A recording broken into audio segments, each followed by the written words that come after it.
Hi everyone, I am Rebecca from ChemKnits, and today I wanted to continue playing with dry tie-dye powder with a twist.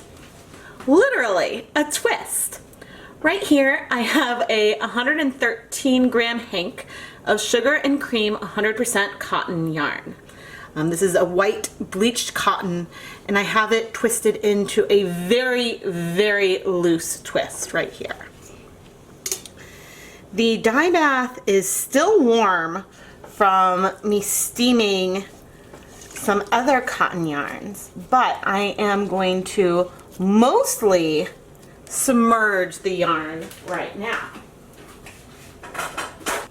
I would say that the water level comes up about halfway across the yarn. And I'm now going to turn on the heat low. Eventually I will cover this. But first, I want to add the dry tulip tie-dye powder and sort of do a space-dyed, kettle-dyed kind of yarn. I think it'll be a lot of fun.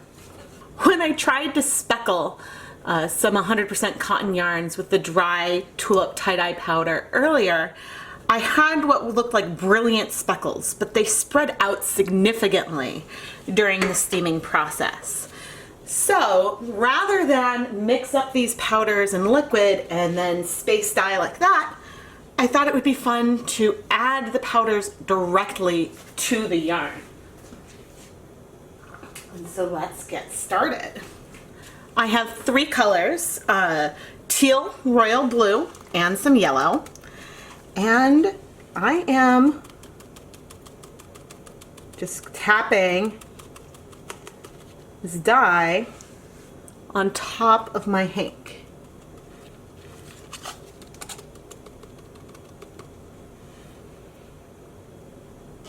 And so some is going to go in solution, some will spread out. There's going to be a lot of color in here, but I think that we will have some fun. Let's do this teal in the middle. So these were 3 whole packets, and so far I've used them on, goodness, how much yarn have I done now? I guess 3.5, like maybe about, after this it'll be a total of about 3.5, 350 grams or so. But you can see we're getting some color at the bottom, which means that we'll get some color potentially throughout. But I sort of wanted to start off with the powders directly on sections because maybe we'll see some darker colors in those areas.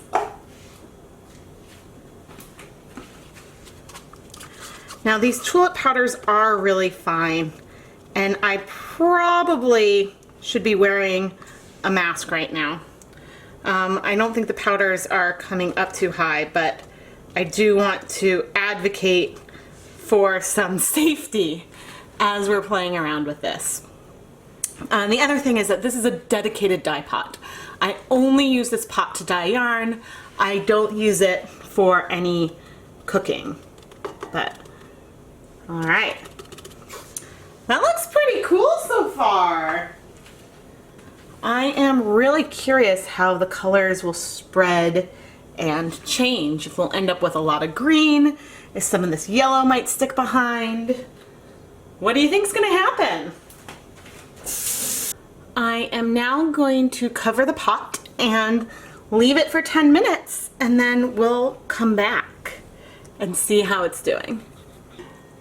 After 10 minutes, and I've adjusted the heat up and down a few times so far, we're seeing the colors from I guess the colors that are in solution slowly getting soaked up onto this end of the hank. I have a feeling we will have limited yellow left behind, but I sort of like the sense that we're probably going to get a teal all the way through. Maybe we'll have some white patches, but we should have some patches of like the blue, maybe the pinks that sometimes come behind the blue. More of the pure teal, although I think that might be all over, and more of a green versus a teal.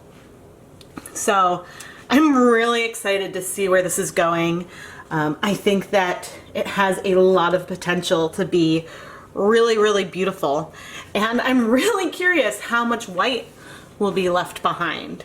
But certainly it's a lot of fun to play around with these techniques that we love to do on wool with cotton yarns. And so that is one of the goals today. And I think that if you had the one-step tie-dye mixed up already, you could have squirted it on top versus doing the dry powder. But there's so many ways to play. So I'm gonna let this go for another 20 minutes and we'll come back and check. The additional 20 minutes are up, so I'm now gonna turn off the heat and let's look at the yarn. It looks like, as we let the steam clear, all the powders on the top look like they have sort of like melted into the yarn. I see like one tiny patch here and two tiny ones there, but it looks like they've just sort of soaked in, which will give some really, really cool variations of color. I hope, at least.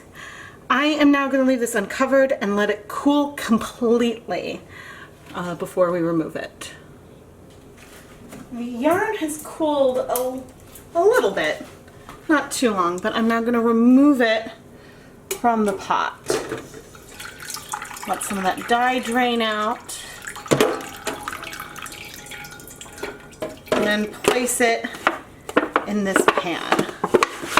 So I'm not yet ready to open it, but I can see underneath the twist, and we definitely have some color penetration there.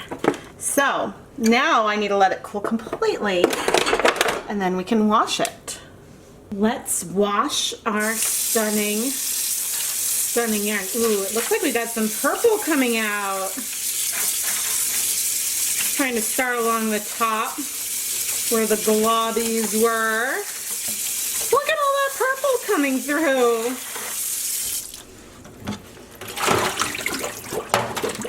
I am not currently wearing gloves. Hopefully this won't be too much of a mistake. Oh, that, guys, ooh, look at the colors on the bottom. They're a little more intense than what you're seeing on the camera, but I see sort of a deep, bright, peacocky green.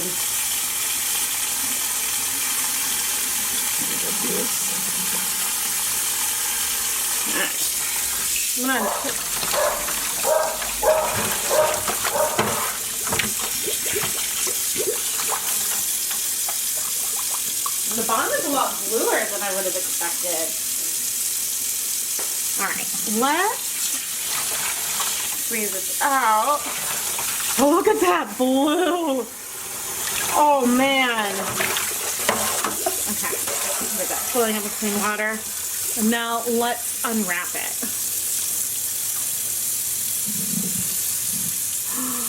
You guys! We got color penetration through the entire twist. This is stunning. Absolutely stunning, with hints of this pink and the blue and the green. Oh. I was expecting there to be some white. This is so cool. Of course, you know, I say that I was expecting there to be some white. I did twist it loosely because I was hoping for some color penetration. But this is better, even better than I had hoped for. All right, I'm now gonna add some dish soap.